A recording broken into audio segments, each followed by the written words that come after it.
नमस्कार मित्रों, स्वागत है आपका आज की नई वीडियो में। आज की वीडियो में हम डिस्कस करेंगे कुछ कनाडा इमिग्रेशन के कुछ नए पॉइंट्स के ऊपर, जैसे कि प्रोसेसिंग टाइम्स चेंज हुए हैं, उसकी अपडेट आई है, और साथ ही साथ आपको क्वेश्चन आंसर भी दिए जाएंगे। और उसके बाद आपके जो प्रोविंसेस में कुछ डिटेल्स चेंज हुई हैं, कुछ प्रोसेस चेंज हुए हैं, उसके बारे में भी डिस्कस करेंगे। तो वीडियो में आगे बढ़ने से पहले जिन लोगों ने अभी तक भी चैनल को सब्सक्राइब नहीं किया है, चैनल को सब्सक्राइब करें और बेल आइकन प्रेस कर दें, जिससे कि आपको आने वाली वीडियो की जानकारी मिले। और साथ ही साथ वीडियो को लाइक एंड शेयर करें, जिससे कि और लोगों तक भी वीडियो की रीच जो है वो हो सके। तो आइए अब आगे बढ़ते हैं। तो सबसे पहले बात करते हैं प्रोसेसिंग टाइम की। तो टेम्परेरी रेजिडेंस में जैसे विजिटर वीज़ा है, तो विजिटर वीज़ा में हम 5 मार्च को जो अपडेट हुआ है, तो 5 मार्च के हिसाब से इसकी डिटेल हम यहाँ ले लेते हैं।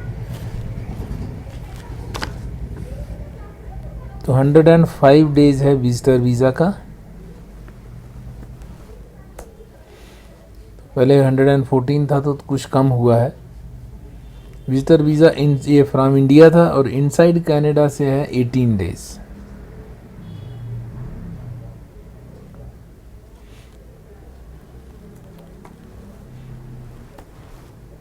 ये भी थोड़ा सा कम हुआ है।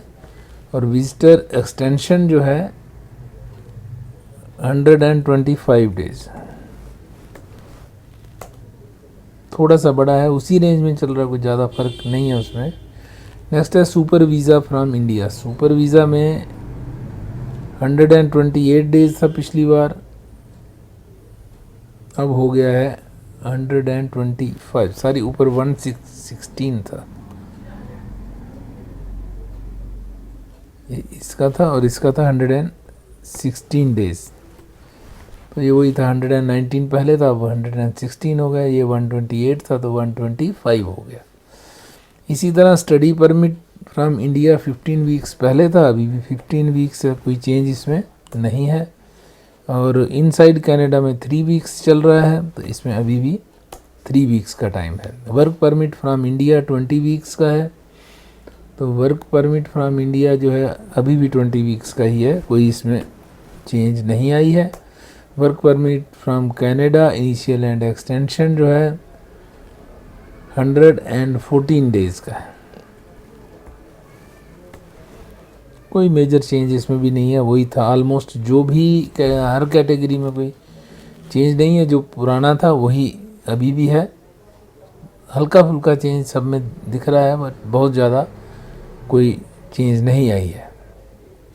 अगर आप कंपेयर करेंगे पिछले वीक से, तो लगभग वही टाइमिंग्स चल रहे हैं। अब अगली कैटेगरी की ओर मुड़ते हैं। अगली है इकोनॉमिक इमिग्रेशन, और सबसे पहले कैटेगरी हमारी है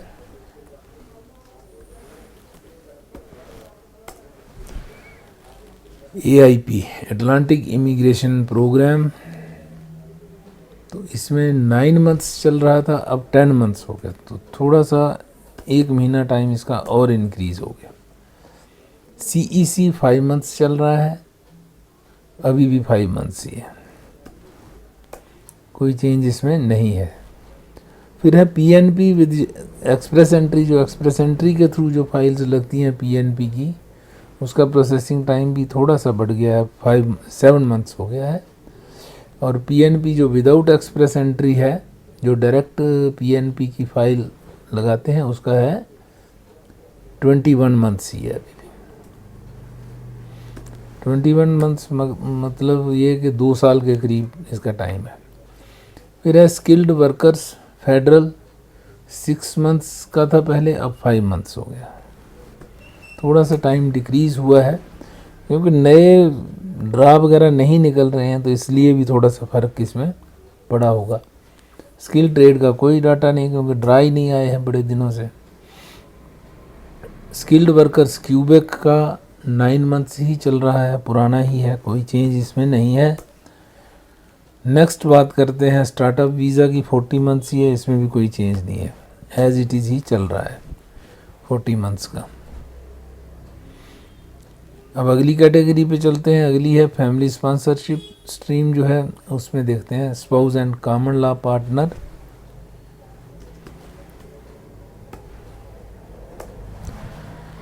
फ्रॉम इनसाइड कैनेडा, तो इनसाइड कैनेडा इसमें है 34 मंथ्स था पिछला, तो अभी हो गया 35 मंथ्स।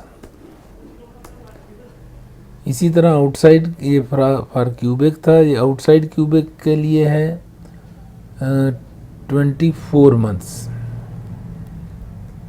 तो इसमें चेंज है 24 मंथ्स का। और ये हो गया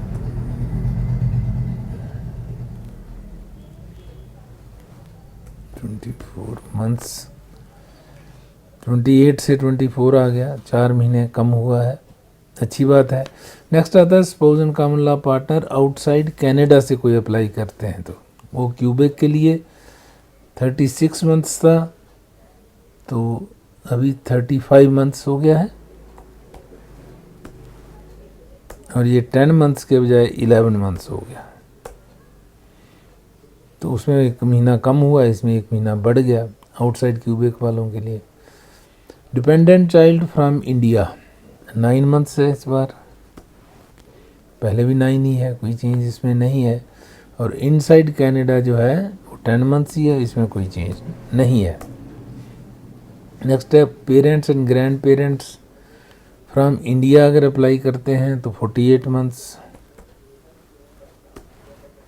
और जो फॉर क्यूबेक है in from India for Quebec, और आउटसाइड क्यूबेक के लिए अगर है तो ये है 24 मंथ्स। पीआर कार्ड की रिन्यूअल के लिए 14 डेज का टाइम है, पहले 15 था 14 हो गया। फर्स्ट कार्ड अगर लेना है तो उसके लिए 24 डेज था, अब 16 डेज हो गए, तो ऑलमोस्ट दोनों एक ही टाइम में प्रोसेस हो रहे हैं। तो ये है डिटेल प्रोसेसिंग टाइम की। तो कोई मेजर चेंज किसी भी प्रोसेसिंग टाइम किसी भी कैटेगरी में देखने को नहीं मिल रही है।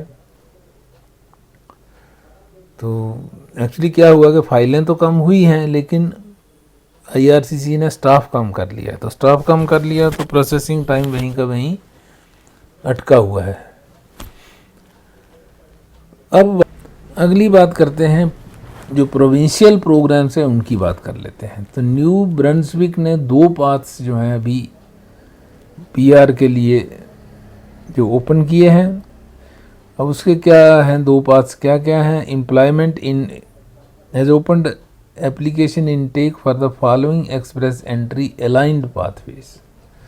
तो एक्सप्रेस एंट्री से लिंक्ड है ये the employment in New Brunswick pathway and new Brunswick interest pathway. अब ये 2 हैं इसमें। तो इसमें क्या किया इन्होंने, lowering the minimum eligible age of candidates from 22 to 19 कर दिया है, and increasing the residency requirement and adding a work experience requirement of at least 12 consecutive months for candidates in the employment in New Brunswick pathway.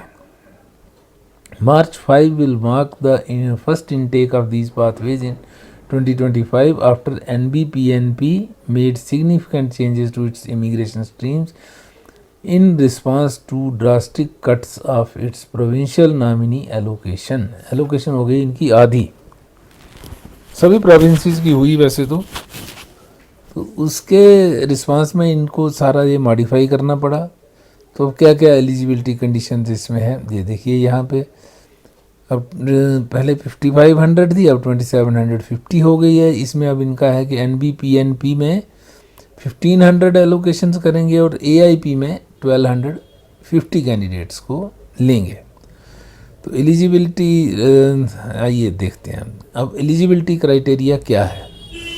Pathway employment in New Brunswick, have been living in New Brunswick and working full time for a New Brunswick employer for the past 12 consecutive months, लगातार 12 महीने से काम कर रहा होना चाहिए। दूसरा है इंटरेस्ट की बात है, have received a letter of interest from the immigration New Brunswick in their federal express entry profile. New Brunswick ने अगर उनको interest expression of interest, letter of interest भेजा है, उसकी प्रोफाइल ऑलरेडी एक्सप्रेस एंट्री में है और इन्होंने भी ऑप्ट किया हो या न्यू ब्रंसविक के इमिग्रेशन ने उनको ऑफर दिया हो, have at least 1 year of conditions full time और equivalent part time work experience with in the past 10 years। ये हो गई इसकी हैव वैलिड। अब अगली कंडीशंस क्या हैं जो दोनों के लिए common eligibility criteria, have a valid express entry profile, वो तो होनी चाहिए, डिमॉन्स्ट्रेट एंड इंग्लिश और French proficiency equivalent to CLB and CLC level 7 in all 4 language abilities. तो 7 जो है बेंच मार्क जो है वो 7 ईच में उनका होना चाहिए। तो meet the federal minimum proof of funds requirement if not exempt, have obtained a Canadian high school diploma और इट्स इक्विवेलेंट। इक्विवेलेंसी आपको करवानी पड़ेगी, अगर आपकी नहीं है, बाहर से किया है, जैसे इंडिया से किया है तो आपको इक्विवेलेंसी सर्टिफिकेट लेना पड़ेगा। Intend to live and work permanently in New Brunswick, be between the ages of 19 and 55 and score a minimum of 67 points on New Brunswick's Express Entry selection grid. Employment under both pathways must be in a position that is at a national national occupation classification मतलब NAC training and education tier 0, 1, 2 और 3 में इनका होना चाहिए। Simple shortcut में बताते हैं। CLB depends on the Canadian language benchmark. चलिए ये तो अब क्या कहते हैं कि इन्होंने कुछ ऑक्यूपेशंस को एक्सक्लूड कर दिया। New Brunswick will not consider nominating candidates in any of the following occupations. पिछले दिनों ये क्लैरिफिकेशन थी कि ये जो है AIP के लिए है, बाकी जो उनका नॉर्मल PNP है उसमें अभी ये करते रहेंगे, जैसे क्रिटिकल प्रोग्राम्स वगैरह हैं उसमें अभी करेंगे अगली कोई क्लैरिफिकेशन आने तक। तो ये जॉब्स हैं, आप देख सकते हैं स्क्रॉल करके, जो अपनी वीडियो को पॉज करके आप देख सकते हैं ये वाले सारे जॉब्स जो हैं इनको अब AIP के अंडर नॉमिनेशन नहीं मिलेगी न्यू ब्रंसविक से। तो ये थी न्यू ब्रंसविक की जो नया प्रोग्राम उन्होंने लॉन्च किया है उसके अंडर ये जानकारी थी। तो जो न्यू ब्रंसविक से के साथ कनेक्टेड हैं वो देख सकते हैं, या कोई नया आदमी जो भी जाना चाहता है अगर उसकी एलिजिबिलिटी है तो वो ऑप्ट कर सकता है। अगर एक्सप्रेस एंट्री में उसकी प्रोफाइल बनी हुई है तो वो ऑप्शन दे सकता है न्यू ब्रंसविक के लिए, लेकिन 12 महीने के लिए या तो वहाँ पे काम कर रहा है या फिर उसकी इंटेंशन अपनी शो करे और वहाँ जाके कर ले अपना एलिजिबिलिटी साबित। दूसरी एक और न्यूज़ है। दूसरी न्यूज़ क्या है कि agri food pilot pathway to permanent residence close, ये पहले से ही हो चुका है। जैसे ही वो अपना लेवल प्लान आया था उसी में शो हो गया था और डिस्कस भी हमने किया था कि हम तो यहाँ वीडियो में तकरीबन इसको डिस्कस करते हैं कि एग्री फूड पायलट जो है एक्सप्रेस एंट्री में से रिमूव हो जाएगा। तो हो ही गया है। Foreign nationals who submitted their applications before February 13, 2025 will continue to have their application processed. Agri-food workers who have not applied to the pilot will need to seek permanent residency through other pathways, some of which have been listed below. अब जैसे नहीं apply कर पाए या अपने बाद में eligibility हुई तो अब क्या हो सकता है आपके लिए। एग्री फूड पायलट के बारे में ज़्यादा डिटेल में अब जाने की ज़रूरत नहीं है। तो जनवरी 2025 IRCC announced that it would be capping the number of applicants to the program in 2025 to 10. Previously IRCC had accepted 2750 applications to the pilot each year, जो एग्री फूड पायलट था। तो अब तो ये the fact that the program met its allocation for the year within first 2 months of the 2025 indicates strong demand among foreign nationals and employers in the sector. Express entry में तो पहले ही इन्होंने कर दिया था, अब पायलट प्रोग्राम के under में ये ले रहे थे, लेकिन उसमें भी सिर्फ ये पिछली वीडियो एक वीडियो मैंने बनाई भी थी, मुझे याद आ रहा है, तो उस वीडियो में आप देख सकते हैं कि 1010 कैंडिडेट्स इन्होंने लेने थे जो कि बहुत जल्दी फिलअप हो गए थे। तो अब इसमें कोई वैकेंसी जो है नहीं बची हुई है, तो इसलिए ये प्रोग्राम बंद हो गया इस बार। अगली बार ये रहेगा कि नहीं वो time will tell. Alternative PR pathways अब क्या क्या है, एक तो पीएनपी है, प्रोविंशियल नॉमिनी प्रोग्राम्स हैं, तो सभी प्रोविंसेस जितने भी हैं उनके अपने अपने हैं। जैसे कि इन्होंने एग्जांपल एक दे रखी है कि OINP का एम्प्लॉयर जॉब ऑफर के अंदर in demand stream list agriculture as in demand occupation making it a suitable pathway for those with a job offer in Ontario.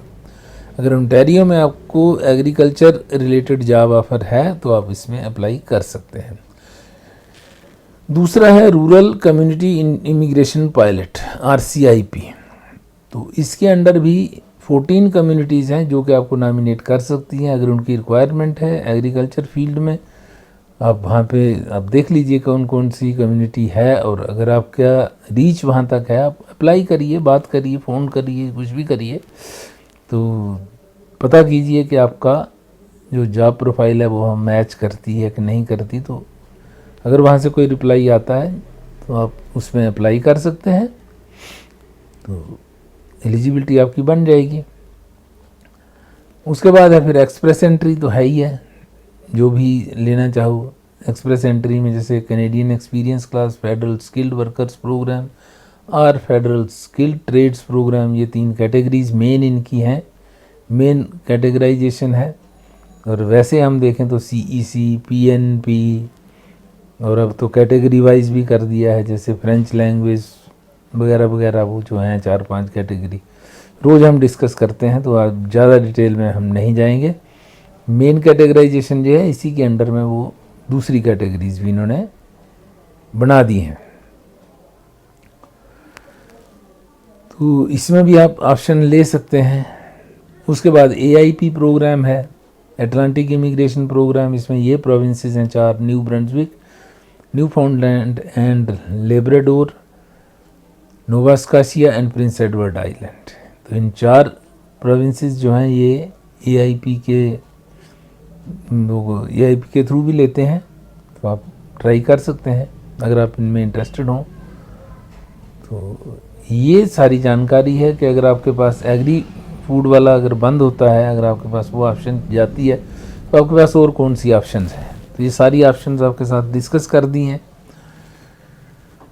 तो अब तो ये कुछ आपकी क्वेरीज हैं, बात करते हैं, इन पे डिस्कस करते हैं। Alberta PNP program for hospitality van वाला क्वेश्चन जो है ना बहुत खतरनाक है, इसका कोई आंसर नहीं होता हमारे पास कोई आंसर नहीं है, इसलिए आज कभी भी आ सकता है। इसका सिंपल यही आंसर मैं आपको दे सकता हूँ कि ये कभी भी आ सकता है, क्योंकि अभी सबके ही होल्ड पे ही चल रहे हैं PNP वाले प्रोग्राम्स। तो जैसे ही खुलता है तो हॉस्पिटैलिटी इनका मेन है, अल्बर्टा वालों का, तो जल्दी ही इसमें आने की संभावना है, लेकिन बैन कोई टेंटेटिव डेट इसमें कोई भी नहीं कह सकते हैं। उसके बाद मेरे बेटे ने अगस्त में ओंटारियो की PNP के लिए अप्लाई किया था, उसका अप्रूवल कब तक आ सकता है।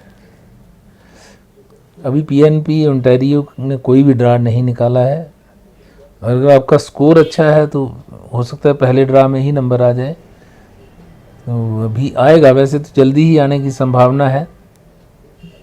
एक तो वीडियो में पहले भी बताया मैंने, जल्दी ही आने की संभावना है। तो जैसे ही आता है, अगर आपका स्कोर अच्छा होगा तो नंबर आ जाएगा, डोंट वरी। व्हाट अबाउट 465 तो भैया टाइम लग जाएगा काफ़ी ज़्यादा, अनटिल एंड अनलेस कोई कैटेगरी हो, कुछ हो, इसमें टाइम लगने वाला है। क्योंकि अभी तो LMIA के पॉइंट्स भी चल ही रहे हैं, तो काफ़ी कैंडिडेट्स हैं ऊपर। 23-24 हज़ार तो 500 to 600 ही बैठे हुए हैं, उसके बाद इतने ही नीचे हैं 465 एंड अबव से इतने ही नीचे होंगे, तो 50-60,000 कैंडिडेट्स निकलने में टाइम लगेगा। जल्दी तो नहीं मैं कह सकता कि जल्दी आ जाएगा, but it will take time until and unless कोई कैटेगरी है, कुछ है, हो तभी हो पाएगा। How about CRS 490? लगभग 25 और 35,000 के करीब कैंडिडेट्स होंगे आपके भी, 30-35 के करीब, तो वो निकलने के बाद ही नंबर आने की संभावना है। तो या फिर देख लो स्प्रिंग के बाद अगर LMIA वाले नीचे आते हैं तो फिर आपका हो सकता है, बट इवन देन बहुत लोग हैं, टाइम लगेगा, जल्दी की उम्मीद नहीं की जा सकती। नॉमिनेशन मेरे बेटे का आ गया है, लेकिन नॉन एक्सप्रेस एंट्री में है। एक्सप्रेस एंट्री की फाइल उसने नहीं डाली थी, क्या करें? जुलाई 7 को उसका 1 साल कनाडा BC में डे केयर में, अब क्या करें? अब ये यहाँ लिखा नहीं है क्लियर आपने कि जुलाई 7 को हो गया था कि होना है। अगर तो आगे होना है तो नेचुरल है कि एक्सप्रेस एंट्री की फाइल उसके बाद ही लगेगी। तो PNP की आप देख लीजिए कब तक आपकी एलिजिबिलिटी है। तो PNP की अगर आपकी वैलिडिटी कब तक रहेगी, तो आप जुलाई 7 तक वेट कर सकते हैं। अदरवाइज़ अगर अभी लगाएंगे तो वेटिंग पीरियड जो 21 मंथ्स है, अभी मैंने डिस्कस किया, और उसमें कम है। जो नॉन एक्सप्रेस जो एक्सप्रेस एंट्री वाला है उसमें आपका कम टाइम लगेगा। तो आप एनालाइज कीजिए, अगर जुलाई 7 तक वेट कर सकते हैं, लगभग 6 मंथ्स और वेट करना पड़ेगा, 4 मंथ्स और वेट करना पड़ेगा अगर आपका जुलाई में होने वाला है 1 साल तो। और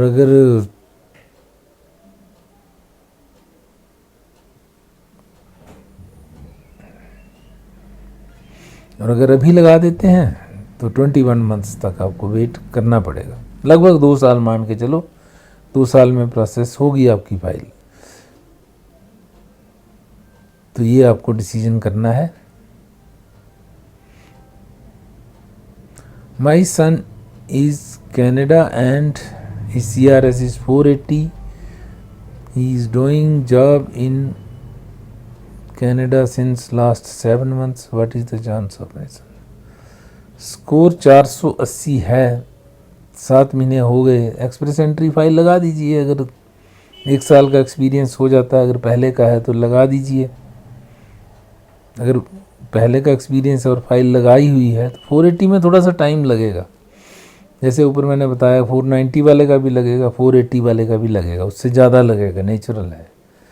हाँ, उसकी जॉब प्रोफाइल अगर ऐसी है कि उसका एक्सपीरियंस हो जाए, कोई कैटेगरी में फिट हो जाए तो चांस हो सकता है। अदरवाइज सिंपल अगर जनरल कैटेगरी में रहना है तो टाइम लगने वाला है, जल्दी नंबर नहीं आएगा।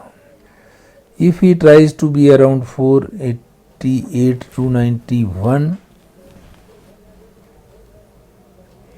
There will be good chance till end of this year. अच्छा, ये रिप्लाई कर रहे हैं, गुड, ठीक है, हो सकता है, सही कह रहे हैं। I fully agree with him. Mihir Patel ji से सही आंसर दिया है इन्होंने। वेल्डर स्किल ट्रेड का ड्रा कब आएगा? स्कोर कितना आएगा ओंटारियो प्रोविंस का? स्कोर का अभी कुछ नहीं कह सकते, काफ़ी दिनों से ड्रा नहीं आ रहा, तो कोई आइडिया ही नहीं है कि कहाँ तक ये स्कोर जा सकता है, कहाँ तक नहीं। बाकी ये है कि होप बनाए रखें, जल्दी ही ड्रा आने वाले हैं, कुछ के लिए क्लैरिटी आनी शुरू हो जाएगी। तो अगर स्कोर आपका अच्छा है तो पहले ही झटके में निकल जाएगा, अगर थोड़ा पीछे होगा तो दूसरे तीसरे में नंबर आ जाए। अब एक बार चालू हो जाएगा ना तो फिर आपका नंबर आ जाएगा, चिंता ना करें। CRS 504 जनरल कैटेगरी का कब आने का चांस है? 504 जल्दी आने की चांस है, बहुत देर तो नहीं लगनी चाहिए। लेकिन ड्रा देखिए, हम 3 दिन से हम भी इंतज़ार कर रहे हैं, आज भी कर रहे थे, कल भी कर रहे थे कि ड्रा आएगा आएगा, लेकिन आया ही नहीं। ट्यूसडे मिस कर दिया, वेडनेसडे भी कर दिया, अब थर्सडे आज है। आज देखो अगर कुछ आता है तो तभी, जब गाड़ी आगे बढ़ेगी तभी तो चांस होगा। ये कुछ रुक रुक के चल रही है गाड़ी IRCC की, तो क्या बताएं भाई साहब। बट इवन डन करने तो इनको है ही है, 7-8 हज़ार कैंडिडेट इनको एवरेज हर महीने करने ही होंगे, तभी ये बैकलॉग पूरा होगा, जो मतलब इनका टारगेट्स जो हैं तभी पूरा हो पाएगा। तो इतना उम्मीद रखिए कि चलेगी धीरे धीरे। अब थोड़ी वर्ल्ड के हालात भी, तो मैं इसीलिए वीडियोस डालता हूँ, आपने देखा होगा कनाडा US में बहुत चल रही है टसल इस समय। तो सरकारी जो सरकार है वो उधर उलझी पड़ी है, तो डिसीजन मेकिंग प्रॉपर जो भी काम करने हैं उसके लिए बड़ी मुश्किल हो रही है उनको भी। होता ही है, एक तरफ को अगर दिक्कत चल रही है तो दूसरी तरफ भी उसमें इफेक्ट हो ही जाती है। इवन देन ड्राज आ रहे हैं, चिंता ना करें, हो सकता है आज ही ड्रा आ जाए, आज और कल भी चांस है, कल भी वर्किंग डे है। तो अगर आ जाता है इसी वीक में तो वेल एंड गुड, नहीं तो अगले वीक में भी फिर एक्सपेक्ट कर सकते हैं, क्योंकि ड्रा तो IRCC कभी भी निकाल देता है, उसके लिए कोई वो नहीं है, उसको हार्ड एंड फास्ट नहीं है कि आज ही निकालना है, जब मतलब आज नहीं आएगा, आ सकता है। ट्रक टेक्नीशियन का ड्रा कब तक आएगा? मैनीटोबा। तो ड्रा कब आना है इसका कुछ नहीं पता चलता, लेकिन मैनीटोबा के ड्राज जो हैं काफ़ी आते रहते हैं। तो आप अपना स्कोर वगैरह चेक करें, और कौन सी जो कैटेगरीज़ हैं वहाँ पे मैनीटोबा में 2-3 कैटेगरीज़ के अंडर आते हैं उसमें, तो आप देखिए कौन सी में फिट होते हैं, और उसमें अगर आपका स्कोर अच्छा है तो आ जाएगा। स्कोर कहाँ तक आएगा अगली PNP की, जो मैनीटोबा PNP जब कवर करेंगे ना उसमें बता देंगे कि कहाँ तक कट ऑफ स्कोर गया है, तो आपका उसके अकॉर्डिंगली आप कर सकते हैं कि आपका क्या स्कोर है। CEC आएगा, यस कहा तो था हमने भी वही आएगा, लेकिन आया नहीं है। चलिए आ जाएगा, कोई चिंता नहीं है। ये शायद हमने कर दिया था कि नहीं। सर माई सन का PNP express entry score is 510। अभी उसकी जॉब फाइनेंशियल एनालिस्ट की जॉब है, तो क्या होगा? अभी वो कनाडा में ओंटारियो में ही है, तो कब होगा? तो ओंटारियो में अगर PNP उन्होंने लगा रखा है तो आ जाएगा उनका, और PNP मिल गया तो फिर उसके बाद ऑटोमेटिकली स्कोर उनका बढ़ जाएगा, वो चिंता ना करें। 600 पॉइंट्स तो PNP के मिल जाएंगे, आगे हो जाएगा, कोई इशू नहीं है उसमें। काफ़ी अच्छा स्कोर है अगर 510 इनका बिना PNP के है, तो let's hope for the best कि पहले ही ड्रा में इनका काम हो जाएगा। तो वैसे 510 वैसे भी दूर नहीं है, 1-2 महीने में वैसे ही आ जाएगा। और वो लोग ज़रा ध्यान दें कि अगर कोई किसी का डायरेक्ट स्ट्रीम में अगर आ रहा है ना, डायरेक्ट मतलब PNP नहीं, बिना PNP के अगर आ रहा है तो आप उसी को प्रेफर करें, कि PNP में फिर आपको बाइंडिंग हो जाती है कि आपको प्रोविंस चेंज करने में थोड़ी सी दिक्कत होती है, 1-2 साल आपको उस प्रोविंस में काम करना पड़ता है। अगर आप मूव करते हो तो थोड़ा सा उसमें एक ख़तरा रहता है, क्योंकि ऑलरेडी आजकल कैनेडियन गवर्नमेंट बहुत स्ट्रिक्ट है, तो हो सकता है प्रोविंसेस भी उसी तरह का एक्शन आगे फॉलो करें। तो देखिए अगर आपका नॉर्मल में आ रहा है तो उसमें जाइए, और अगर नहीं लग रहा है तो फिर PNP तो है ही है ऑप्शन। मगर उस प्रोविंस जिस प्रोविंस से लेते हैं वहाँ पे कमिटमेंट जो आपने की है वो कमिटमेंट के मुताबिक आपको वहाँ पे 2 साल तक काम करना चाहिए। जल्दी छोड़ोगे तो फिर क्वेश्चन ये वो प्रूफ देना है कि वहाँ मुझे जॉब नहीं मिल रही, जो भी है, फिर आपको कंडीशन अपनी जस्टिफाई करनी पड़ती है। My CRS score is 377। I applied to the Ontario PNP skill trade. will I be able to get a PNP invitation? आना चाहिए। 377 इज़ ए गुड स्कोर, कोई ऐसी बात नहीं है अनलेस के बहुत ज़्यादा कैंडिडेट्स आपके ऊपर हो जाएं, बट इवन देन हो सकता है 1-2 ड्रा के बाद सिचुएशन सुधर जाए, और अगर पहले ड्रा में नहीं आता है तो नेक्स्ट किसी में भी आपका नंबर आ सकता है। तो हिम्मत बनाए रखें, कोई बात नहीं है, हो जाएगा, ऐसी कोई इशू नहीं। न्यू ब्रंसविक में पायलट क्रिटिकल प्रोग्राम में जो फाइल लगी थी उसके बारे में बताएं।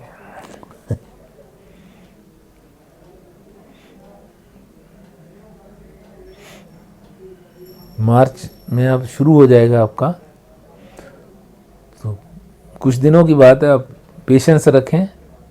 उम्मीद तो है कि आपका आ जाएगा। हालांकि आपने कुछ बताया नहीं है, डिटेल में कुछ नहीं बताते हो आप। आपने कोई 15 बार ये क्वेश्चन पूछा लेकिन डिटेल पूरी नहीं देते हो। लेकिन खैर कोई बात नहीं, मैं समझ चुका हूँ आपका केस। वो जो क्रिटिकल फूड प्रोग्राम जो है न्यू ब्रंसविक का, उसमें आपकी फाइल है। उम्मीद है इसी वीक में या नेक्स्ट वीक में हो जाएगा, क्योंकि मार्च का उन्होंने अनाउंस किया था, तो आ जाएगा। तो ये आगे वाले शायद मैंने कर दिए थे, जून जुलाई अगस्त, हाँ आगे वाले हो गए थे। आपको भी मैंने कल भी जवाब दे दिया था न्यू ब्रंसविक के बारे में, फिर से बता रहा हूँ। तो आज की वीडियो यहीं तक रखते हैं। अगर आपके कुछ और क्वेरीज हों आप यहाँ डाल सकते हैं, तो आपको आंसर मिलेंगे। और साथ ही साथ चैनल की सपोर्ट के लिए आप चैनल की मेंबरशिप ले सकते हैं, या सुपर थैंक्स के थ्रू भी चैनल की सपोर्ट कर सकते हैं, ताकि हमें भी मोटिवेशन बनी रहे। तो सुपर थैंक्स या सुपर चैट जो भी हैं, उसके थ्रू आप चैनल की सपोर्ट कर सकते हैं। मेंबरशिप भी ले लीजिए, तो that will be A welcome gesture on your part. तो आज की वीडियो यहीं तक, मिलते हैं आपसे अगली वीडियो में। तब तक के लिए नमस्कार।